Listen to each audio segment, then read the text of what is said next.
Hello, everyone, and welcome back to The Boys in the Iceberg. The Boys in the Iceberg! The show where we watch Avatar: The Last Airbender. We're going to give you guys a better podcast this time. Yeah, if you're back for the second episode, thank you very much. Thank you for holding on for 20 minutes of your life. Wow. It was an intense first 20 minutes, let me tell you. It wasn't that intense, actually. It was kind of boring. No, but we thought this time around we'd change things up a little bit and not be boring. We're still boring, but we're going to be less boring than we were before. So we're going to do some trivia for you guys. We're going to talk about some trivia for the third and fourth episode, actually. And I have the titles of the episodes on right here somewhere. Mm-hmm. The Southern Air Temple. That's the episode 3. And the Warriors of Kyoshi. Episode 4. Start this off. Episode 3, The Southern Air Temple. Harley, what do you think about this episode? I enjoyed it. I think it got like an 8.4 on IMDb or IMBD, one of those two. It's the first. Internet Movie Beta Days, that one. I think it only got like an 8.4, so it wasn't a very highly rated episode in the series, but I enjoyed it because I thought it was cool for Aang to actually go back 100 years after the massacre of his people, to actually go back to his roots and see what was what, and find out that they were all murdered. It was actually pretty heavy emotionally also because you got to see Aang react. He had these high hopes that he would go back to his home and see all of the people he once knew. I don't think it's really sunk in yet that he's been gone for 100 years. And we just got to see just how brutal the Fire Nation was to the Air Nomads. Yeah, we did get a little extra dose of the... this is the third time on screen that we have gotten the Avatar state, which I'm still not... loving, by the way, but it's cool. It's whatever. It does what it needs to do. He was just angry about it. And we also got to see our first Agni Kai with Commander Zhao. It was pretty cool. It was pretty awesome. So that's our thoughts on the episode. As you can see, we really like it. We like Avatar: The Last Airbender, or else we wouldn't be doing this podcast.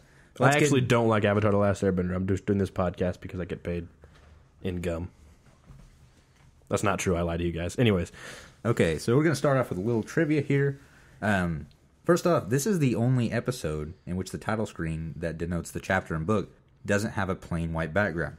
Instead, the episode featured an animated sunrise as the background of the title screen. I'm not going to lie, I would have never noticed that unless you wouldn't have told me that. I've seen this series multiple times, and I've never picked up on that before. This is probably my 4th run through this series, and I've never noticed a difference in the title screens.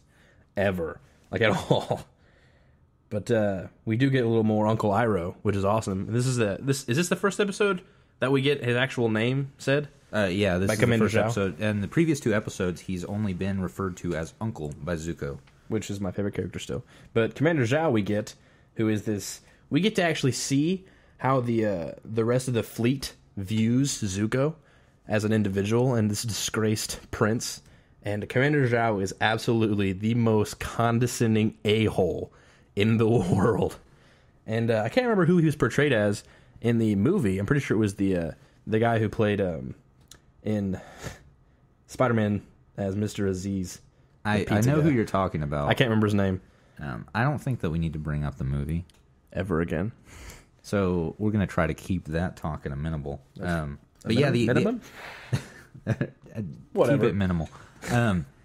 The Agni Kai, that's just a really cool scene because it sort of showcases like Zuko might be young. What is he, 15, 16 years old? I think it's 16. Is he? Yeah, I knew he's a little older than even Sokka, but it really showcases just how powerful he is and how Iroh's training has really helped him to become a better bender. So this is how the great Commander Zhao acts in defeat. Disgraceful. Even in exile, my nephew is more honorable than you. Thanks again for the tea. It was delicious.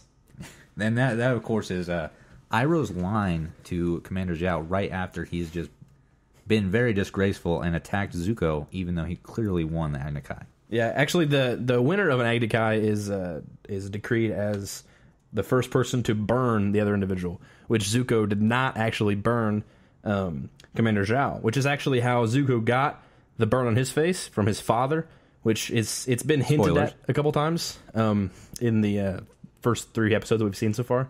It's been hinted at a couple times about how he's gotten that. But once another individual gets burned in the Agni Kai, the fight's over. They actually make a lot of references to Fire Lord Ozai, just because that Zhao just keeps bringing up how Zuko's father didn't even want him and he was thrown into exile, and sort of uses that to make Zuko feel inferior to him. Also, that Agni Kai scene is like 2 minutes long, and the entire time, and that's in real time. So the entire time that Agni Kai scene's going on, Aang is still in the Avatar state, destroying the Southern Air Temple, and Katara's trying to talk him down. But I want to establish one thing of why Aang went into the Avatar state, because he's angry. Because he found Monkey Hatso murdered by the Fire Nation, and there was like 30 Fire Nation bodies and one monk. A ton of Fire Nation soldiers around him. He just laid waste to them. What a bad cat. Yeah, and that actually brings us to another piece of trivia. According to Avatar Extras, which I think is some extras that they released on the DVD set of this season, the writers contemplated on an entire episode dedicated to the fact that Momo was the reincarnation of Monk Gyatso, but they ultimately decided against it. I think that this is really cool. I hope that it's still canonical, even if it's not included in the series, because I think it adds just a little bit more to the relationship between Momo and Aang. Canonical is a good word, but on the Wiki fandom, there's a little quote here saying, after the flying lemur steals a peach from Sokka, Aang actually names him Momo. And Momo is the Japanese equivalent of Fido, but it also means peach, which is supposedly what he's eating right there. Yeah, we disagree on that. I meant to talk to you about that because during the episode we actually brought it up. That fruit that Momo is eating, I will give you it's a fruit, but it's a very dull shade of gray, and I have never seen a fresh peach. It's a moldy peach. It's, yeah. So Momo means a moldy peach. Momo means moldy peach. We just made that up. Yeah. But anyways, that's just a goof. That not a goof. That's a little. Yeah. Speaking of goofs, we got a couple here. This is on the Avatar wiki that we're reading from, and it says, in this episode, Aang goes into the Avatar state, and everyone around the world can see he has returned because various items began glowing. However, they should have already known because he had also been in the Avatar state in the Avatar Returns to escape Zuko, and when he first appears in The Boy in the Iceberg. I have a little bit of an issue with this. I don't think it's a goof. I think that they really meant to do, because this is the first time that we see Aang in an agitated state, or something that has been done with emotion to enter the Avatar state. I disagree, because I think the Avatar state is just the Avatar state regardless. Like, if you go into it and you do...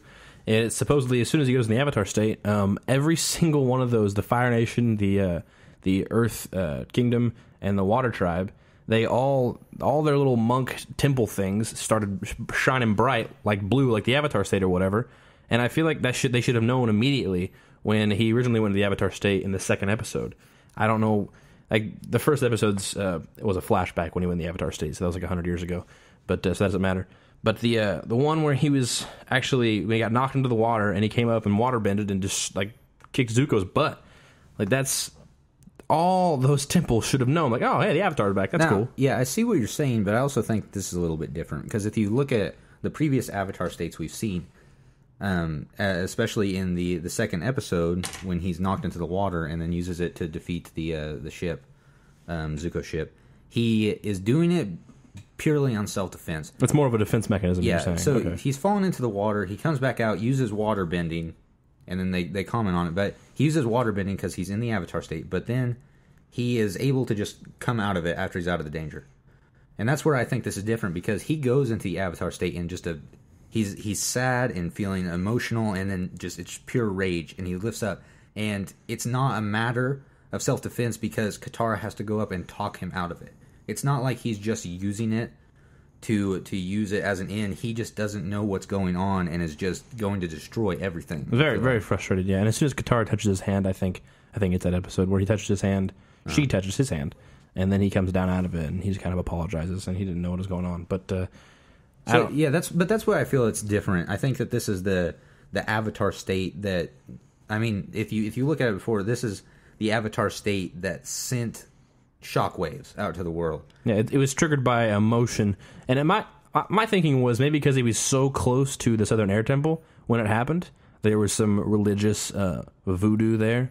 maybe it triggered out. That's something a good. there. What if his proximity to the altar that they had at the air temple is the Maybe because thing? I don't think there was maybe they're not connected to him, but connected to each other. Yeah, and him being closer to it, sent off shot. That's a very good point. That's the only thing I might agree with you on that, because I don't think that there was, like, when he did it in the Southern Water Tribe, he wasn't anywhere near anything like that, because the village was so small and there was literally just igloos. There wasn't like a religious place or anything like that.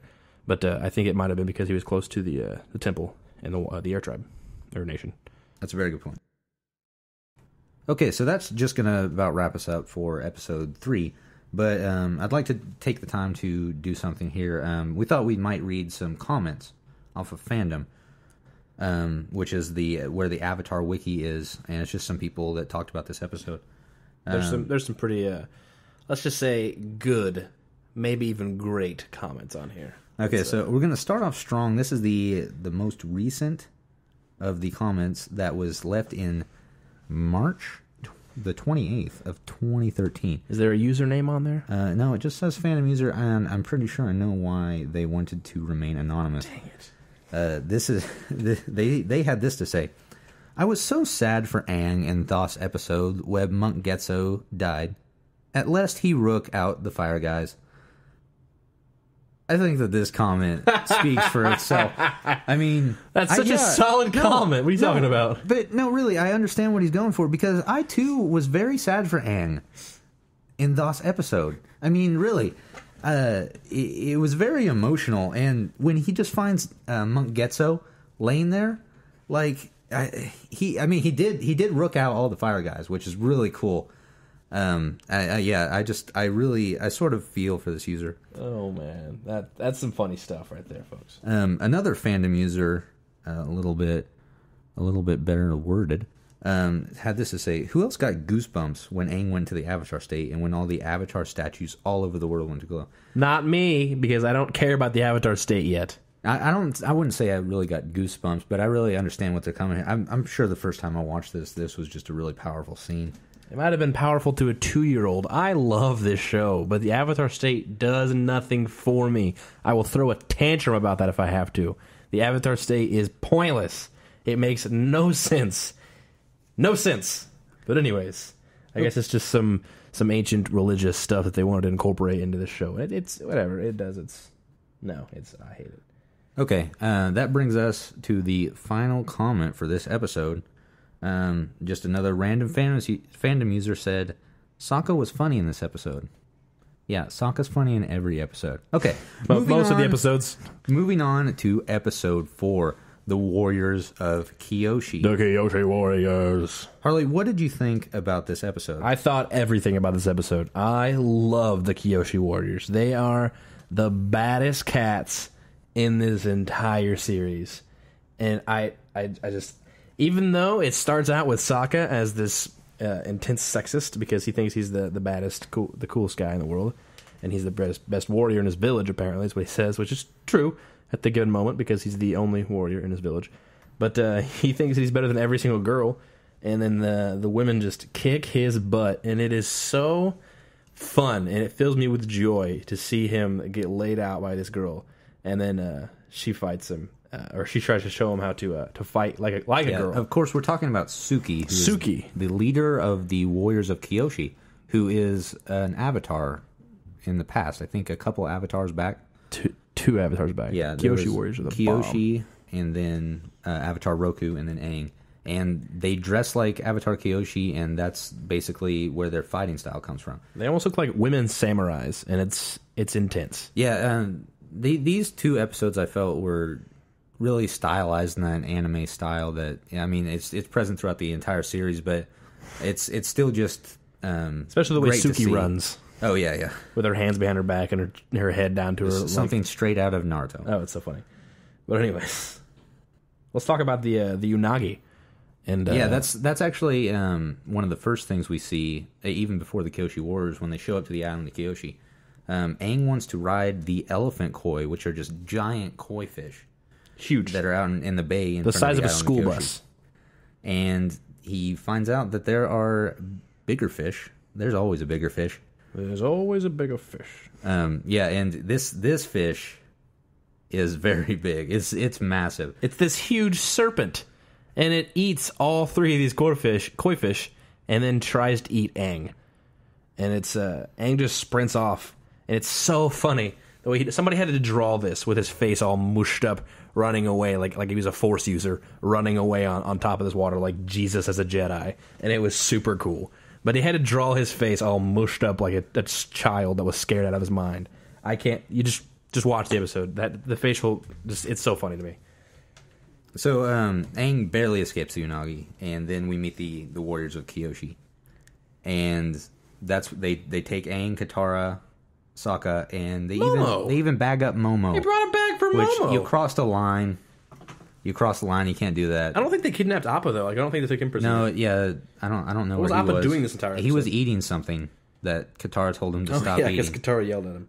This is when we first see that Aang actually might have feelings for Katara, actually. Yeah. Because he tries to impress her with certain yeah, he's always abilities. trying to impress her. And he sort of takes what he's trying to do and impress her and delineates it to the girls on the island because they will pay attention to him, whereas Katara has not been. Yeah, but they're like 6-year-olds or 7-year-olds. Yeah, I never got that.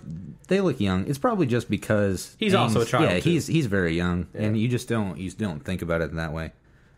But yeah, then Sokka is like he's still at this point he's still like up in that men are just completely better than women at fighting and stuff like that. He's ego bruised at the Kyoshi Warriors. Surprise. And we actually got a clip of Sokka.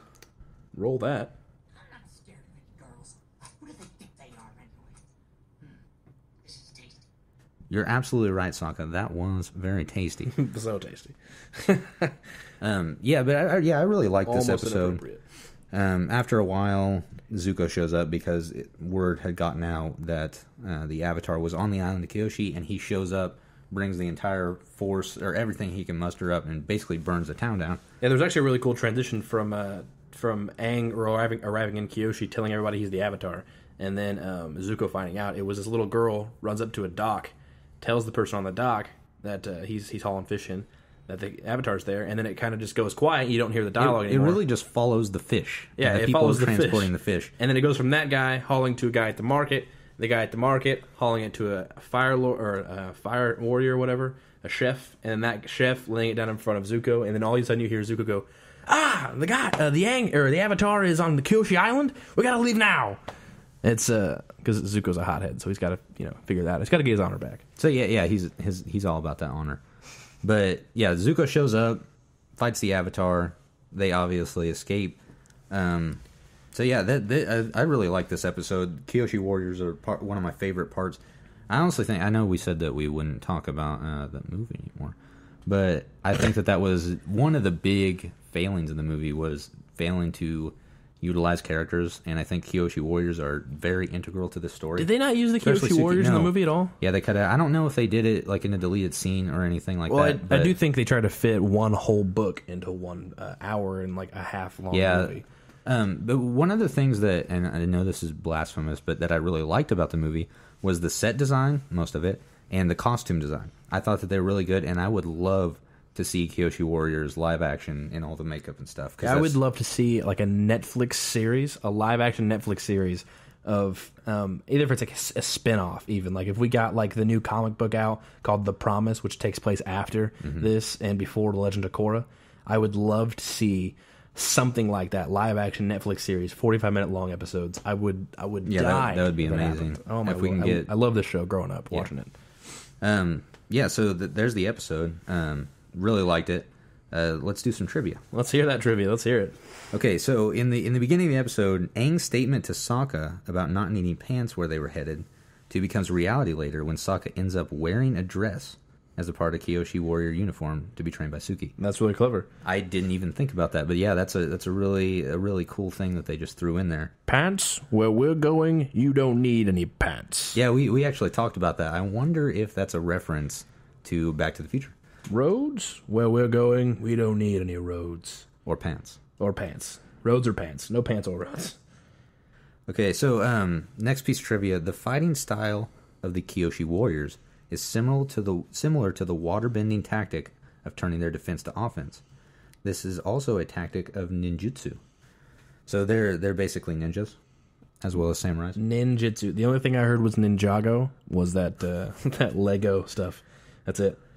I think this episode got like an 8.3 or 8.4 on IMDb. So yeah, I think they're all pretty steady around there at that time, with some of them obviously being a little bit higher than others. Yeah, because there are better ones. I think this is probably, even though it's early on in the series and doesn't, I mean, it has something to do with the story, but it doesn't really drive anything forward with the story other than characters.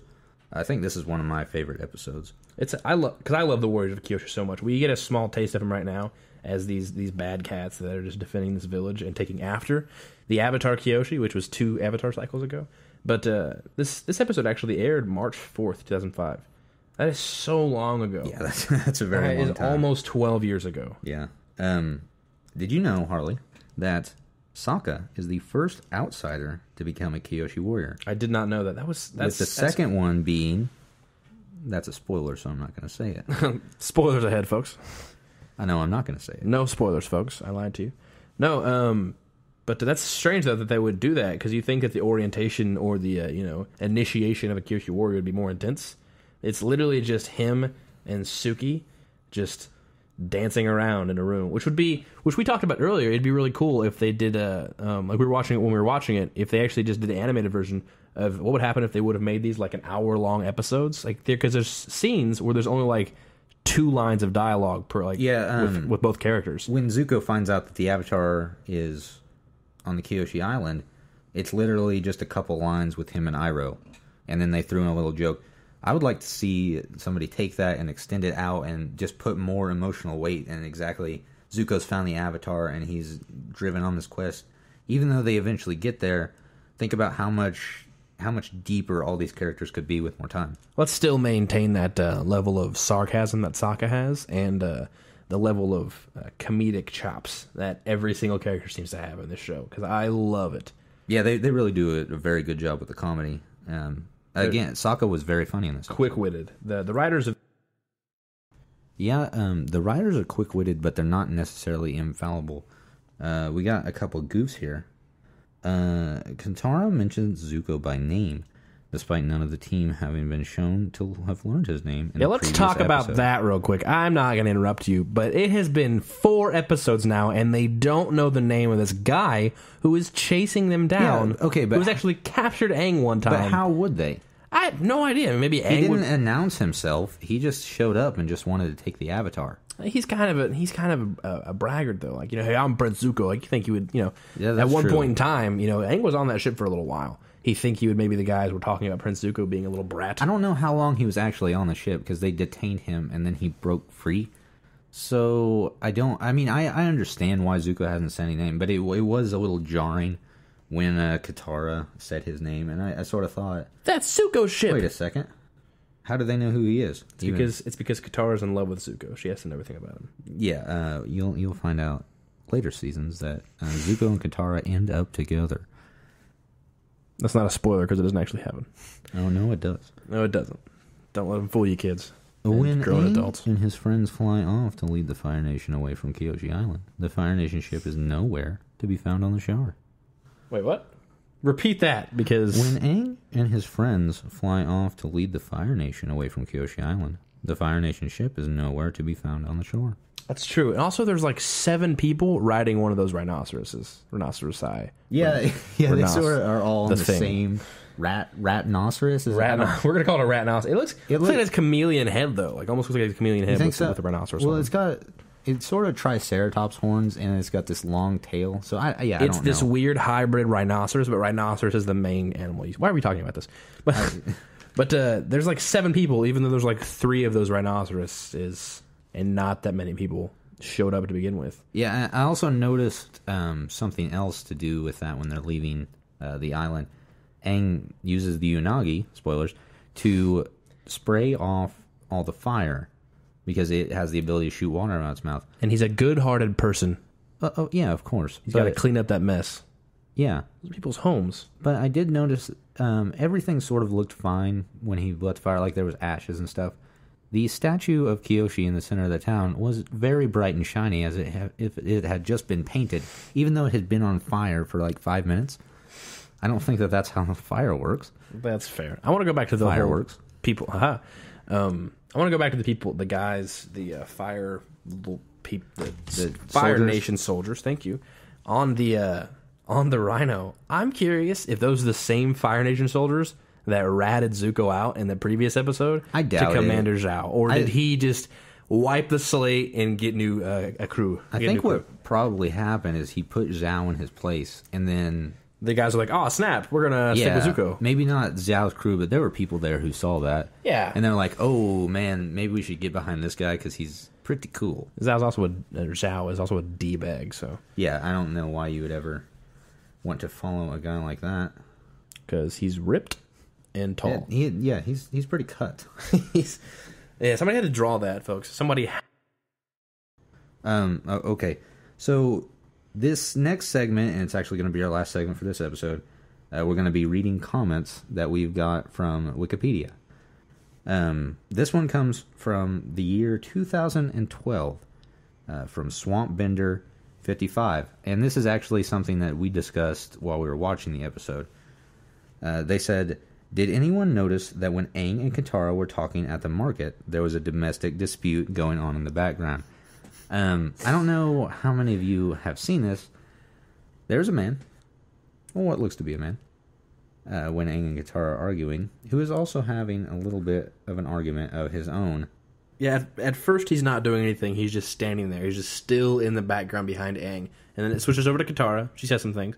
Switches back over to Aang, and you see the guy standing there, and he's like, I can't remember what he's like, wagging his arm or he's something. Waving his arms. It looks like he's yelling. It looks like he's yelling at something, and if it goes, the camera goes back to Katara, and then it goes back to Aang, and now he's sitting on the ground like the fetal position, almost like he just got scolded by the wall. He's basically just sitting there moping. There's a pole that it looks like he's arguing with in the background. It's so funny. I don't know exactly what this is. I think that it's a joke from the part of the animators. I don't think it was messed up. It's probably some inside joke, yeah. But I just wanted to point out that this is the first episode, the very first episode that Sokka ever received his first kiss. Yeah, I don't know in his if entire you call life. that. It was a peck on the cheek. It was lips on body. It's a kiss, and it was adorable for animation. Go Sokka, get it. Okay, I got your back. A fandom user from the year 2012 wrote, "Aang Dirtface while running on water. XD." Oh yeah, that's the face I was discussing earlier. Yeah, when he was running away from the Unagi. It was a little weird. I guess derp would be the word I would use. We were talking about someone sat down there, drew that frame by frame. If this was not a podcast, we would show you this picture Because it's very funny. It's so good, and it's like 6 solid seconds of him running across the water, which doesn't sound like a lot, but it's a lot. Okay, and with that, we're gonna come to our last comment. A fandom user said, "I love Sokka. Sokka good, Sokka so good. We love Sokka too." Are we talking about the character Sokka? Yeah, they misspelled Sokka. That was borderline inappropriate. Anonymous user. Yeah, this episode doesn't have an explicit tag, so if you guys just wouldn't report that to anybody, that'd be very nice. Okay, guys, thank you so much for tuning in. If you made it through our first episode, very sorry. Hopefully this was a little bit better. If you want to get in contact with us, or if you have any questions, you can email at us at theboysintheiceberg@gmail.com, or check us out on Twitter at boysintheberg. And thank you very much for listening. I've been Caleb Bader. And I'm Harley Davis. Okay, guys, that's going to be it for us today. Thank you so much for listening, and we'll catch you back here next week. One more goof for you guys, and it was when the Kyoshi Warriors captured Team Avatar. Team Avatar! Momo is over half the size of Aang. Please watch that. That's got to be funny.